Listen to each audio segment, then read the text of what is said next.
I returned home from a business trip to find my HOA had demolished my mountain mansion while I was away.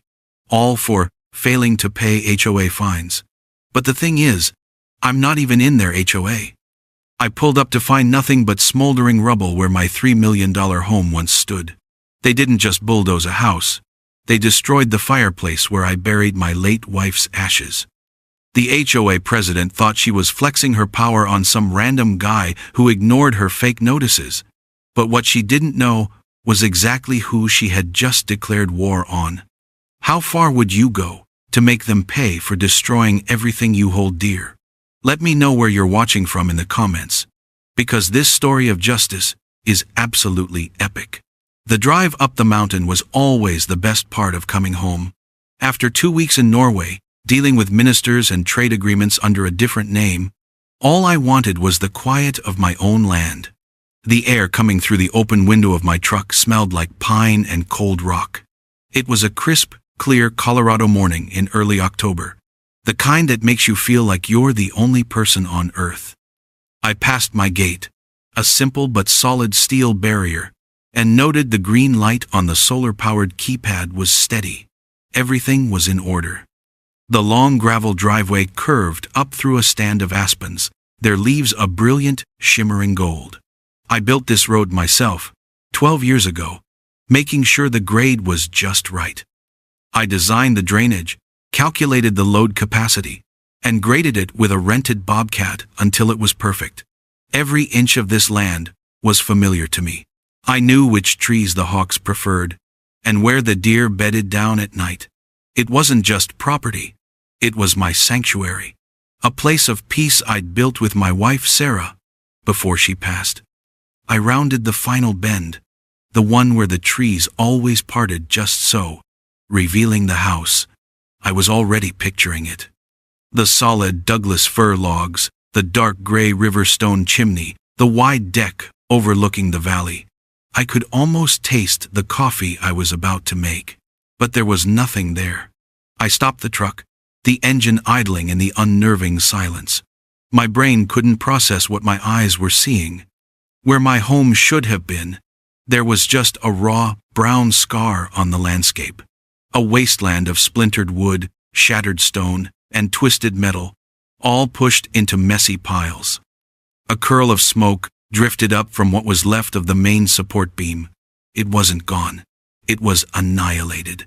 My heart didn't pound. It went cold and heavy, like a block of ice in my chest. This wasn't a fire.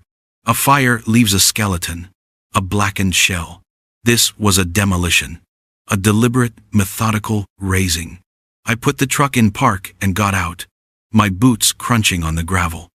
The air smelled of soot, diesel, and freshly turned earth. Deep, muddy tracks from a large excavator tore through my lawn, leading from the disaster site back down my driveway. I followed them with my eyes and saw it, parked just off the road behind a cluster of pines, as if someone tried to hide it. A rented flatbed truck with a small, professionally printed magnetic sign on the door. It showed a cheesy logo of a house inside a circle, with the words, Aspen Creek, HOA Community Compliance. She as %. I felt a surge of something hot and sharp in my gut, but I pushed it down. Anger is useless without data. I'm an engineer, a governor. I solve problems with facts, not feelings. I pulled out my phone, my hands steady. The property was covered by a closed-circuit security system I had designed myself. 6 high-definition cameras, solar-powered, with their own dedicated cellular link. They uploaded all motion-triggered recordings to a private, encrypted server. I didn't need a Wi-Fi connection, or even power from the house. They were built to be independent. I opened my email and searched for alerts from the system. They were all there, a neat chronological list. Motion detected. Driveway cam. Motion detected. Front porch. The first one was dated 3 days ago.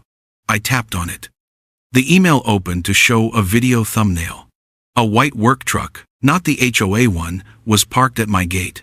A man in a fluorescent vest got out and taped a piece of paper to my gate post. I zoomed in on the paper. It was bright orange, an official-looking notice. The next alert, from an hour later, showed a lowboy trailer carrying a Komatsu excavator grinding its way up my driveway. My driveway, which was clearly marked with a private property no trespassing sign. I scrolled to the next day's alerts. 8 a.m. A demolition crew, 5 men in hard hats, laughing and drinking coffee. As they stood by their equipment, they looked at my home like it was just another job. The lead camera, the one aimed at the front door, picked up their conversation. The audio was clear. One of them pointed a thumb at the house. "You sure about this, boss?" "Thing's a fortress," a gruff voice answered. "Got the papers right here. Emergency compliance order. Signed by the county. HOA says the guy abandoned it, and the whole structure's unstable." He waved a clipboard. A total lie. My house was built to withstand anything the Rockies could throw at it. I'd overseen every beam, every joint, every single stone laid for the foundation. It was more solid than the mountain it was built on. I watched in cold, silent fury as the footage played out. The excavator's claw smashing through the beautiful bay window in the living room, the one where Sarah used to sit and read. The crash of the roof coming down. The way they bulldozed the great stone fireplace, the heart of our home, into a pile of rubble. It was under that hearthstone I had buried Sarah's ashes, and now they were gone, scattered in the dirt and debris. The demolition crew was just following orders. They were tools. The real problem was the person who gave the order, the one who held the clipboard and waved those forged papers. Aspen Creek HOA. I knew who they were. A little kingdom of petty tyrants, run by a woman named Brenda Winters. She'd sent me letters before, stuffed into my mailbox down at the end of the county road. Fussy, passive-aggressive notes about things like my unapproved flagpole or the non-compliant color of my metal roof, even though you couldn't even see my house from their subdivision. I'd ignored them, of course, because the real kicker, the one simple fact that made this whole thing not just a tragedy, but a full-blown crime, was sitting in a safe deposit box downtown. The original deed, the plat maps, the legal documents that proved, without a shadow of a doubt, that my property was never part of their HOA. I never signed their bylaws. I never agreed to their rules. I never paid their ridiculous fines. And legally I didn't have to. They had no authority here. No jurisdiction. They were strangers who had trespassed on my land and destroyed my life, all for the feeling of a little bit of power. I stood there, looking at the ruin of my home under the clear blue sky, and I made a quiet promise to the memory of my wife. I don't make threats. I build cases. And I was about to build a case so solid, so undeniable, that it would tear their little kingdom down to the foundation. I didn't call the police. I didn't call a lawyer. The first calls you make in a crisis are often the wrong ones, driven by shock and emotion. My training, both in the military and in engineering, taught me to work the problem. Start with what you know, and build from there. The problem here wasn't just a pile of rubble. It was a chain of false authority. And to break a chain, you have to find the weakest link. The weakest link is always the lie. I got back in my truck, turned around, and drove down the mountain, leaving the wreckage behind me for now. My destination was the Jefferson County Recorder of Deeds office, a boring, beige building downtown that holds more power than most people realize. It's where ownership becomes fact. I walked in, the air thick with the smell of old paper and dusty binders. A clerk, a pleasant woman named Judy, whom I knew from my county commissioner days, looked up from her computer. I didn't use my title. I was just a citizen. "Judy, I need to pull the plat maps for the Aspen Creek subdivision, Section 3, and the original incorporation documents for the Aspen Creek Homeowners Association." She nodded, tapped a few keys, and a few minutes later handed me a set of large, crisp printouts. I spread the maps across an empty table. I found my parcel number, 405B. It was a clean, 20-acre rectangle on the edge of the survey. The key was in the fine print at the bottom of the page. Plat recorded and approved, Jefferson County Planning Commission, June 4, 2010. My lot was officially and legally subdivided on that date. Next, I opened the file with the HOA's Articles of Incorporation. I scanned down to the filing date. Date of incorporation: December 18, 2011. It was right there, in black and white. My property had existed as a separate, legal entity for a year and a half before the HOA was even created. They couldn't retroactively force me into their association. I was excluded by law, by date, and by common sense. I took photos of the documents with my phone, clear shots of the parcel number and the filing dates. This was my foundation. The first solid piece of evidence. The lie was that they had any power over me at all. On my way back, I stopped at the cluster of community mailboxes at the base of the county road. I hadn't checked mine in over 2 weeks. Inside, buried under a pile of junk mail, was a thick, formal-looking envelope. The return address was just Aspen Creek HOA Compliance Department. Inside was a multi-page document printed on heavy paper, designed to look as intimidating as possible. At the top, in big red letters, it said, "Final Notice of Intent to Enforce Compliance." I scanned the list of violations. Fine. 1. $2,500 for a non-permitted flagpole. A flagpole I got a county permit for and installed 10 years ago. Fine for $5,000 for unauthorized roofing material. A standing seam metal roof, specifically chosen for fire resistance, and approved by the county fire marshal. Fine. 3. $4,320 for accumulated fees due to failure to respond to inspection requests. In total, they claimed I owed them $11,820. They had manufactured a debt out of thin air, using their own fake rules as justification.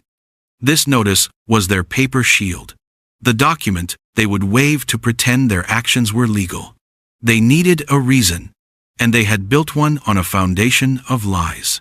That evening, I drove to my secure storage unit in town. Inside, under a locked file cabinet, were all my important papers. I pulled the original land deed for the mountain property. It was signed and dated 12 years ago. A simple, powerful document. I laid it on the cool concrete floor. Next to it, I placed the building permit for the house itself.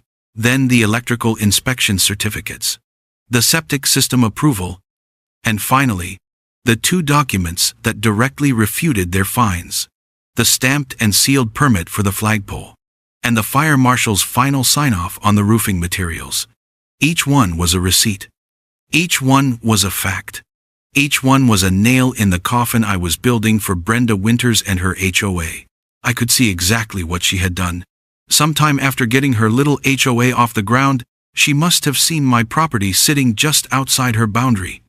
An independent home, bigger than any in her subdivision, refusing to bend to her will, so she had simply decided to absorb it. She likely filed an annexation document with the HOA's private records, a meaningless piece of paper she never filed with the county, and started treating my land as her own. She added my parcel to her own little map and started sending notices, assuming I'd either be intimidated into paying or would simply ignore her, which I did. She counted on me not knowing my rights or not caring enough to fight. It was no longer just about the house. It wasn't about the money. Standing there in the quiet, sterile light of the storage unit, I looked at the deed Sarah and I had signed together. I remembered her excitement, the way she had drawn the floor plans herself on graph paper at our old kitchen table. She'd spent a year researching the perfect river stones for the fireplace. It had to be big enough to warm the whole great room, a place where our future grandkids would hang their stockings. After she was gone, building that house was the only thing that kept me moving forward.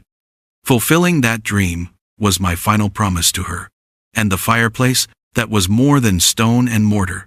It was her memorial, her final resting place. Brenda Winters hadn't just demolished a building. She had reached into my past and desecrated a memory. She had violated the one place on earth that was sacred to me and my family. The anger I felt was cold now, and sharp as broken glass. It was the anger of a man who has nothing left to lose, and all the receipts he needs to prove it. That fireplace was gone, and someone was going to answer for it. The Aspen Creek HOA monthly meeting was held in the subdivision's community clubhouse, a building with all the charm of a doctor's waiting room.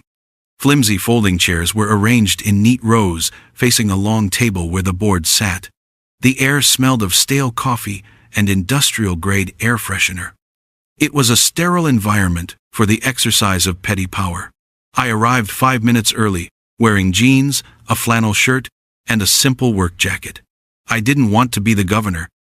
I didn't want to be a decorated veteran or a licensed engineer. I wanted to be the man whose house they had just illegally demolished. I found an empty chair in the back corner, near the door. My presence went unnoticed. I was just another face in a small crowd of about 15 residents, most of them retirees who looked bored and vaguely resentful to be there. At the head table sat Brenda Winters. She was exactly as I pictured, perfectly coiffed gray hair, a crisp blazer, and a clipboard that she treated like a scepter of office. She called the meeting to order with a sharp tap of her pen. For 20 minutes, I listened to them discuss the mundane tyranny of suburban life. A heated debate about the approved shade of beige for mailbox posts. A stern warning about leaving trash cans visible from the street for more than 6 hours on collection day. Brenda presided over it all with an air of grave importance. As if she were deciding matters of state, she corrected people's grammar. She cut speakers off when their allotted 2 minutes were up. She was the queen of her tiny beige kingdom. Then, she moved on to new business. A thin, triumphant smile touched her lips. She scanned the room, making eye contact with her followers. On a very positive note, she began, her voice ringing with false modesty. I'm pleased to announce the successful resolution of a long-standing compliance issue. We finally cleared that eyesore up the hill. A few people nodded knowingly. The owner had been derelict for years. Ignored his dues, violated multiple covenants, and refused all attempts at communication. She paused for dramatic effect, letting the weight of her fake verdict settle on the room. Under the emergency provisions of our bylaws, the board voted unanimously to declare the property abandoned and a structural hazard. The demolition was completed 2 days ago, improving community safety and property values for everyone. A smattering of polite applause broke out from the front rows. Brenda beamed, basking in it. This was my cue. I didn't get up quickly. I rose slowly, deliberately, the legs of my chair scraping softly against the linoleum. Every head turned towards the back of the room. The quiet confidence of a man who knows he's right has a gravity all its own. The room fell silent. Brenda's smile faltered, replaced by a flicker of annoyance at being interrupted. Do you have a question? She asked, her tone sharp. I walked forward, stopping about 10 feet from her table. I didn't raise my voice. I spoke in a calm, measured tone, the way you'd state a simple, undeniable fact. My name is Redmond Kane. I own, or rather owned, the house you're referring to. A collective gasp went through the room. Brenda's face went rigid. She gripped her clipboard so tightly her knuckles turned white. And I have just one statement to make, I continued, letting my eyes drift over to the other board members, who now looked like deer caught in headlights. I never signed your bylaws. I never agreed to be part of your association, and you demolished a home you had no jurisdiction over. The silence that followed was thick and heavy. You could have heard a pin drop. One board member, a young woman who looked barely 30, went pale. Another, a heavy-set man in a golf shirt, started sweating. Brenda recovered first. Her instinct was to attack, to re-establish dominance. That's preposterous, she snapped, finding her voice. Your property was annexed years ago. You received dozens of notices. We acted on an emergency enforcement order signed by the county. She was good. She used words like annexed and enforcement order to create a smokescreen of legitimacy. But I wasn't a confused homeowner she could bully. I was the man who signs actual state enforcement orders into law. While she spoke, my eyes scanned the room and landed on a cork bulletin board behind her, under a sign that read, Community Updates. Tacked to the board were several documents. One was the orange notice I'd seen on my gate in the security footage. Another was a photocopy of a letter, printed on what was supposed to be Jefferson County letterhead. I recognized the county seal, but it was wrong. The font was off, and the watermark was missing. It was a forgery. A clumsy one, but good enough to fool a demolition contractor who just wanted to get paid. I ignored Brenda's tirade and walked calmly over to the bulletin board. "This is a public meeting, correct?" I asked the room at large. No one answered. I pulled out my phone. "And these are public notices?" I held up the phone and took a clear, high-resolution photograph of the forged county letter, then another of the list of fines. "What are you doing?" Brenda demanded, her voice rising in panic. "That is private HOA property." I turned back to face her. My phone was still in my hand, and I subtly pressed the record button. The small red light blinked on. "I'm just documenting the paperwork you used to justify destroying my home," I said evenly. "For the record, could you please restate your name and your official position on this board?"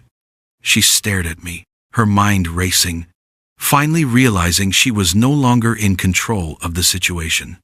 She had built her entire world on a foundation of fake rules and forged documents, and it was beginning to crumble right in front of her. She didn't know who I was. Not really. She just saw a man who wasn't scared of her, and that was enough to terrify her. But I wasn't there to fight with her in a clubhouse. Confrontation is for amateurs. I don't make threats. I build cases, and I had just collected my first 2 receipts. I just needed 2 more. I left the clubhouse without another word. The seeds of chaos I just planted would need time to sprout. Now, it was time to build the rest of my case, brick by brick, receipt by receipt. Brenda's entire claim rested on 3 pillars: that she had the authority over my land, that she had followed a legal process, and that the demolition was necessary. I was going to dismantle all 3 pillars so completely that nothing would be left but dust. My approach was simple: prove everything with 3 easy steps. The next morning, I met with an old friend, a retired county planner named George, at a small diner downtown. Over coffee, I laid out the plat maps and the HOA incorporation documents on the table. George, a man who had spent 40 years looking at maps like these, put on his reading glasses and traced the boundary lines with his finger. "Well, Red," he said after a few minutes, "it's as plain as the nose on your face. Your parcel, 405B, was subdivided and recorded a full 18 months before this HOA even existed. They can't annex you without your express written and notarized consent, which would then have to be filed and recorded with my old office." He tapped the map. "They have 0 legal authority over you. None." That was step 1. Confirm the chain of authority. I had George sign a sworn affidavit to that effect. It was another receipt for my collection. The official word of a respected expert. Step 2 was proving the fraud behind their legal process. Brenda had claimed they sent official notices and acted on a county order. The cornerstone of her defense was that forged letter I'd photographed on the bulletin board. Proving it was a fake was critical. That afternoon, I was in a different office. This one belonging to a friend of a friend who specialized in digital forensics. He was a young guy with glasses and a quiet intensity. The kind of person who sees the world in code. I showed him the high-resolution photo of the letter. "Can you tell me where this came from?" I asked. He nodded, loaded the image into his system, and started working. An hour later, he called me over. "The document properties are interesting," he said, pointing at his screen. The letterhead template was created in Microsoft Word. Standard stuff. But the metadata tells the real story. He showed me a string of code. Embedded within the file was a unique identifier, linked to the specific copy of the software that created it. And that software was registered to a personal laptop. The registered owner? Brenda Winters, he read off the screen. And it was created last Tuesday at 11:14 p.m. on her personal home network, not a government server. There it was. Digital proof. She hadn't just downloaded a fake template. She'd created the entire fraudulent document herself, on her own computer. She had impersonated a county official to get what she wanted. This wasn't just an HOA dispute anymore. This was a felony. That was the second receipt, the email trace that led directly back to her. For step 3, I needed to show that her claim of unpaid fines was a complete fabrication. If I owed the HOA over $11,000, they would have placed a lien on my property. A lien is a legal claim against an asset, and it has to be publicly recorded to be valid. The next morning, I called my title insurance company. They are meticulous record keepers, as their entire business depends on knowing the precise legal status of a property. I asked for a full title history and any records of liens or encumbrances filed against my parcel. The agent called me back within the hour. "Mr. Kane," she said, "your title is completely clear. Has been since the day you bought the land. There has never been a lien, a notice of default, or any other encumbrance filed by the Aspen Creek HOA, or any other entity. The fines had never been legally recorded because Brenda knew they were baseless. They only existed on her intimidating letters, designed to scare people into paying. They were ghost debts. I had the title company send me a certified report, another official document for my growing file. No legal notice, no binding authority, no demolition permit, no excuse. With the legal and procedural case locked down, I needed to address the final pillar of her lie, that the demolition was a matter of community safety. I called my friend Milo Chen. Milo is a structural engineer, one of the best in the state. He's calm, meticulous, and brilliant. We'd worked together in the military, rebuilding infrastructure in places where things had been blown up for real. I met him up at my property. The demolition crew had left the scene a mess. Milo walked the perimeter, his eyes scanning the steep grade of the mountainside. He used a laser measure, took soil samples, and flew a small drone to get aerial shots. After 2 hours, we sat on the tailgate of my truck, and he laid it out for me in his quiet, precise way. "Red, this wasn't just a demolition. This was reckless endangerment." He pointed to a deep fissure in the earth that hadn't been there before. They destabilized the entire slope. Your foundation, the retaining walls you built, they were holding back tons of earth. When they ripped all that out without a geological survey or a proper excavation plan, they weakened the whole hillside. He showed me the drone footage. The houses downslope, the ones in the HOA, they're now in a potential landslide zone. A heavy rain, or a quick spring thaw, and this whole section could give way. Brenda, in her arrogant rush to remove what she called an eyesore, had put her own community in real physical danger.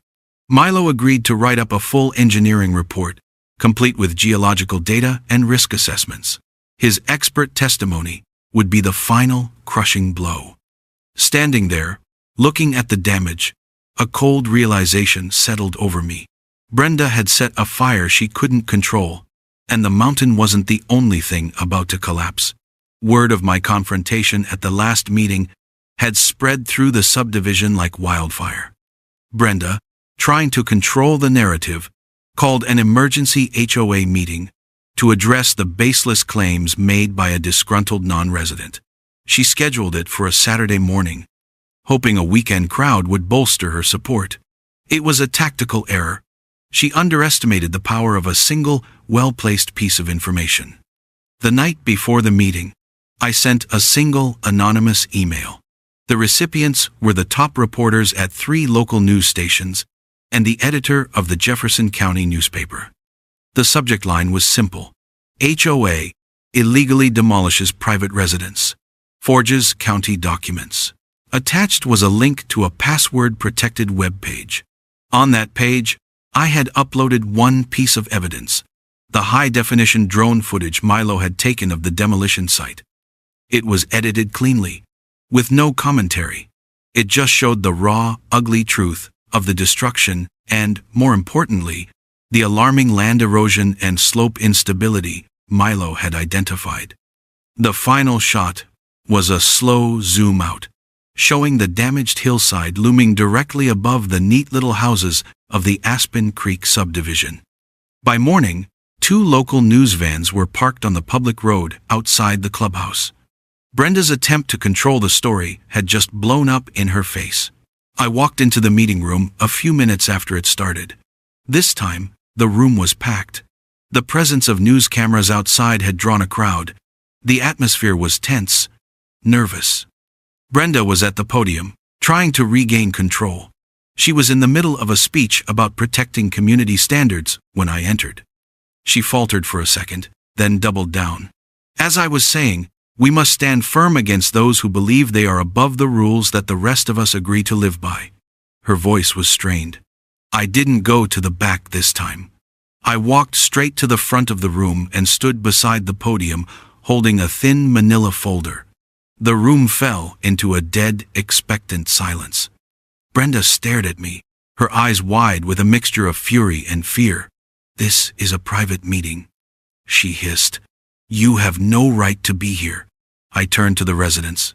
"My name is Redmond Kane," I said again, my voice calm but carrying to every corner of the room. "I'm the man whose home your HOA president illegally destroyed." I opened the folder. "Mrs. Winters has told you a story about unpaid dues and safety hazards. I'm here to show you the receipts." I began by projecting the first document onto the large screen behind the board table, using a small, portable projector I'd brought with me. It was the county plat map, with my property and the HOA boundary clearly marked.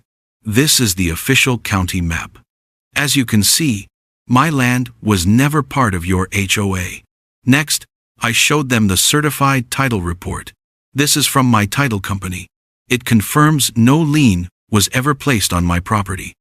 The $11,820 in fines Mrs. Winters claimed I owed, they never legally existed. Murmurs rippled through the crowd. I clicked to the next slide. It was a side-by-side comparison. The forged county letter from their bulletin board next to a real one from the county archives. I pointed out the incorrect seal, the different font, the missing watermark.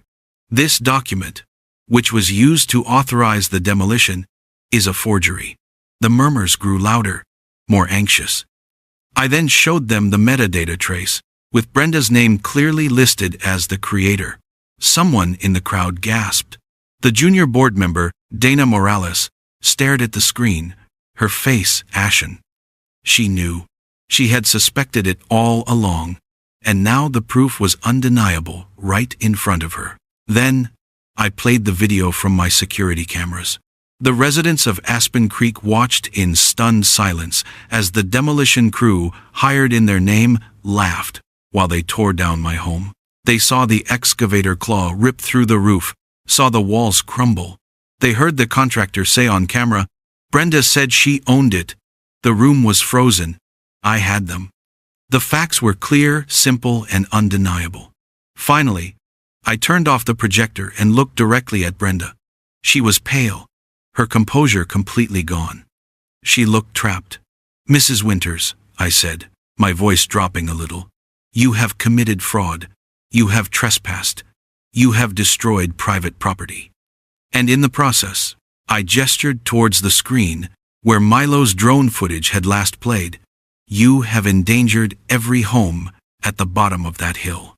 You did all this while hiding behind the authority you were given." I paused, letting the weight of it all sink in. It was time for the final receipt. "There's one more thing you should know. When I'm not up on that mountain, I have another residence. It's in the state capital." I let that hang in the air for a second. "My name is Redmond Kane, and as of last week, I'm the sitting governor of this state." The silence in the room was absolute. It was as if the air had been sucked out, Jaws literally dropped. The man in the golf shirt looked like he was going to be sick. Brenda just stared, her face a mask of disbelief. This wasn't just some guy she could push around. She had picked a fight with the highest elected official in Colorado. The board member, Dana Morales, stood up, her hands shaking. She pointed a finger at Brenda. "I knew it," she said, her voice trembling but clear. "I told her we needed to see the original annexation papers. She said it was all taken care of." Then she looked at the rest of the board. "I resign. Effective immediately." She grabbed her purse and walked out of the room, pushing past a news reporter who had slipped inside. Brenda, finally broken, turned and walked out through a side door, saying nothing. I looked at the remaining board members and the stunned residents. "You forged state documents to destroy a state official's private residence," I said quietly. "That's a felony." Several, actually. The crowd was buzzing, people talking over each other, a sense of panic and betrayal filling the room. They finally understood the truth, but I wasn't here to arrest her. Not yet. Her public humiliation was just the beginning. The real accounting was yet to come. The legal battle wasn't a dramatic, drawn-out affair with surprise witnesses and emotional outbursts. I didn't want a circus. I wanted a clinical, methodical execution of the facts. My legal team filed a civil suit against the Aspen Creek HOA as a corporate entity and against Brenda Winters as an individual. The case was built on the mountain of evidence I had already gathered. It was clean, straightforward, and overwhelming.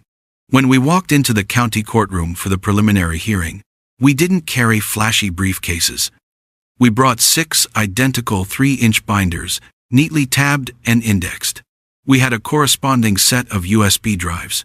Each one was labeled with a simple letter, Exhibit A, Exhibit B, and so on. There would be no arguments over he said, she said. We were there to present an unshakable, documented timeline of events. The courtroom was quiet, almost sterile. The HOA had hired a lawyer who looked expensive but profoundly uncomfortable. Brenda sat beside him, looking smaller and older than she had in the clubhouse. The arrogance was gone, replaced by a dull, terrified resignation. She wouldn't meet my eyes. My attorney, a sharp, no-nonsense woman named Maria, handled the presentation. She didn't grandstand. She simply walked the judge through the case, one receipt at a time. Exhibit A was the binder containing all the property documents. My original deed, the county plat maps showing my lot's legal exclusion, the HOA's own articles of incorporation, proving they were formed after my property was established. Maria calmly stated the foundational fact. Your Honor, the defendant, Aspen Creek HOA, never had any legal jurisdiction over my client's property. Everything that follows stems from this single, undisputed fact. Exhibit B contained the falsified documents. We presented the photo of the forged county letter, the expert analysis of its metadata, tracing it directly to Brenda's laptop, and a sworn affidavit from the Jefferson County Administrator confirming the document was fraudulent and that no such order was ever issued. The HOA's lawyer made a weak attempt to object, claiming the metadata could have been tampered with, but the judge, an experienced, pragmatic woman in her 60s, waved him off. The evidence was too strong. Exhibit C was the complete, unedited footage from all 6 of my security cameras, with time codes overlaid. The judge watched on a monitor as the demolition crew arrived, as they referenced their orders, and as they systematically leveled my home. We included the sworn statements from the demolition company's owner, who confirmed he had acted in good faith based on the documents Brenda Winters provided him. Documents he was told were legitimate. Exhibit D was Milo's full structural engineering report. It was thick with geological data, soil analysis, and computer-generated models showing the slope instability. Milo was there, and when called, he calmly explained to the judge that the unpermitted, reckless demolition had created a significant and ongoing landslide risk to the properties below the very homes the HOA was supposed to protect. The judge looked over her glasses at the remaining HOA board members sitting in the gallery. The gravity of what Brenda had done on their behalf was beginning to settle on them like a physical weight. The final binders, Exhibits E and F, contained the financial accounting. We had appraisers' reports valuing the destroyed home at $3.2 million. We had itemized lists of all personal property, from furniture down to the silverware. We included the estimated value of my personal time spent on the case, my legal fees, and the cost of the experts I had hired. It was a cold, hard, factual accounting of what had been taken from me. When Maria was finished, the courtroom was silent. The judge looked at Brenda and her lawyer. "Do you have anything to say in your defense?" she asked, her voice flat. The lawyer stood and shuffled some papers, but he had nothing. There was no defense against a mountain of facts. He mumbled something about his client believing she was acting in the community's best interest. The judge wasn't impressed. She took off her glasses and rubbed the bridge of her nose. "Belief is not a legal defense for fraud, forgery, and the destruction of a $3 million private residence," she said. The verdict was swift and total. The judge found the Aspen Creek HOA liable on all counts: unauthorized demolition, forgery of legal documents, trespassing, and the creation of a public hazard through slope destabilization. The judgment was even more decisive. First, the HOA was ordered to pay restitution.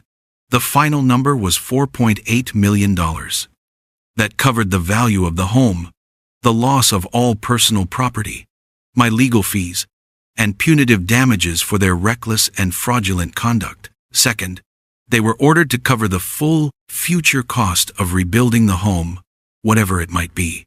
Third, they were legally compelled to pay for the complete geological remediation of the mountainside, a project Milo estimated could cost an additional $500,000. Finally, the judge ordered the HOA to post a formal, public apology on their website's homepage and on the community clubhouse bulletin board for a period of no less than 12 months. For Brenda Winters, the consequences were personal. The judge stripped her of her position as HOA president, effective immediately. But that was just the beginning. As the civil hearing concluded, a bailiff quietly entered the courtroom and approached her. The district attorney, having been provided with a copy of my evidence, had filed criminal charges: forgery of a public document and felony destruction of property. We heard the quiet click of handcuffs in the background as they led her away. I didn't feel a sense of triumph, just a quiet, somber sense of order being restored. The system had worked because the facts were clear. Brenda wasn't a bad person in the way a movie villain is bad. She was a small one. She was a person who craved power and control so much she was willing to destroy things to get it. And what she learned that day was a lesson as old as the mountains themselves. Mountains don't care about small people with fake power. They just wait. And eventually, everything built on a weak foundation collapses. 1 year later, I stood on the deck of my new home. The air smelled of freshly cut cedar and pine. The house was a near-perfect replica of the one Sarah had designed. But I'd made a few improvements. The foundation was deeper. The structural beams were reinforced steel wrapped in Douglas fir, and the windows were triple-pane glass that made the whole great room feel like part of the mountain. The HOA's insurance company, facing a catastrophe, had paid out the judgment without a fight. The rebuild was not about erasing what happened. It was about honoring the memory of what was lost by building it back stronger. I walked inside and ran my hand over the great stone fireplace. It was the centerpiece of the room, just as before. The river stones were almost the same color, sourced from the same quarry, and set into the hearthstone was a small, simple bronze plaque. It just read, "Sarah's house, built with love, rebuilt with purpose." Beneath it, her ashes were once again resting in a place of peace, this time encased in a small, permanent vault within the foundation itself. The fallout in the Aspen Creek subdivision had been seismic. The multi-million-dollar judgment and the cost of the slope remediation had forced the HOA to levy a massive special assessment on every single homeowner. Their dues tripled overnight. The residents, who had once been complacent or intimidated by Brenda's rule, were suddenly paying the price for her arrogance. Faced with the stark financial reality of their situation, they finally woke up. The first to act was Dana Morales, the board member who had resigned. Using her old paralegal skills, she started digging into the HOA's history, its bylaws, and its finances. She found a pattern of overreach, of improperly recorded minutes, of funds being used for Brenda's pet projects. She organized her neighbors, not with threats, but with facts. She went door to door with copies of the court filings and Milo's engineering report, explaining exactly how Brenda's actions had put them all at risk, both physically and financially. Turns out, when you show people the receipts, they stop believing the clipboard. 3 months after the court case, Dana and a committee of residents had gathered enough signatures to force a vote to dissolve the Aspen Creek HOA entirely. The measure passed with an overwhelming 89% majority. They dismantled the whole structure of petty tyranny. The covenants were dissolved. The architectural review committee was disbanded. People could now plant whatever flowers they wanted. The clubhouse, once the seat of Brenda's little empire, was repurposed. Her old office, with its view of the parking lot, was turned into a community tool library. Run by volunteers, the residents started talking to each other again, not as potential violators of some arbitrary rule, but as neighbors. They organized a neighborhood watch, not to report on each other, but to look out for each other. I never sought revenge against Brenda Winters. Revenge is an emotional, messy pursuit. I sought accountability, and the system, when presented with undeniable facts, delivered it. The criminal charges stuck. She was found guilty of forgery and served 6 months in a county facility, followed by a long probation. She had to sell her perfectly manicured house to pay her legal bills and her share of the restitution. She lost everything: her power, her reputation, her home. Her punishment wasn't something I inflicted. It was the natural consequence of her own choices. I found my own peace, not in her downfall, but in the rebuilding. On weekends, my 2 grandkids would come up to the new house. We'd fly a kite on the lawn where the excavator tracks used to be. We'd sit by the fire and I'd tell them stories about their grandmother. I didn't tell them the whole story of what happened to the first house. I just told them that sometimes things get broken, and it's our job to build them back better than they were before. My goal was never to destroy a community. It was to protect my own peace and privacy. But in the end, by standing up to a bully with a clipboard, the entire community found a better version of itself. They stopped being afraid of their neighbors and started trusting them instead. They traded rules for relationships. I learned something too. A home is more than wood and stone. It's a repository of memory, a sanctuary of